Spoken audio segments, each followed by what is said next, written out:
அண்மைச் செய்தி. சென்னை மடுவின்கரை மேம்பாலம் மீது சென்று கொண்டிருந்த இருசக்கர வாகன ஓட்டி மீது காரில் வந்த தலைமை காவலர் மோதியதாக புகார் எழுந்திருக்கிறது.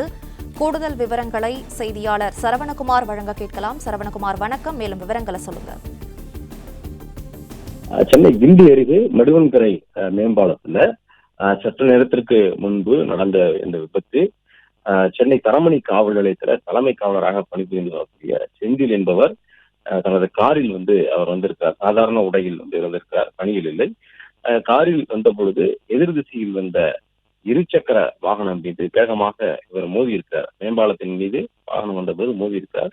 இதில் இருசக்கர வாகனத்தில் வந்த வாகன ஓட்டி மேம்பாலத்தில் இருந்து தூக்கி வீசப்பட்டு அவருக்கு படுகாயம் அடைந்திருக்கிறார். உடனடியாக பொதுமக்கள் அவர் போலீசாருக்கு தகவல் தெரிவித்து அவரை மீட்டு ஆம்புலன்ஸ் மூலமாக மருத்துவமனைக்கு அனுப்பி வைத்திருக்கிறார். இதனிடையே இந்த விபத்தை ஏற்படுத்திவிட்டு இந்த தலைமை காவலர் செந்தில் அங்கே நிற்காமல் வேகமாக அங்கிருந்து சென்றிருக்கிறார்.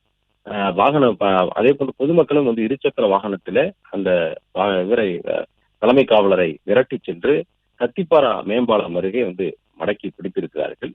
அவர் போதையில் இருந்ததாக பொதுமக்களும் குற்றம் சாட்டுகிறார்கள். எனவே கிண்டி போக்குவரத்து புலனாய்வு போலீசார் சம்பவ இடத்திற்கு அவருடைய காரையும் பறிமுதல் செய்து இந்த தலைமை காவலர் செந்திலையும் அழைத்து சென்று மருத்துவமனைக்கு பரிசோதனைக்காக அழைத்து சென்றிருக்கிறார்கள்.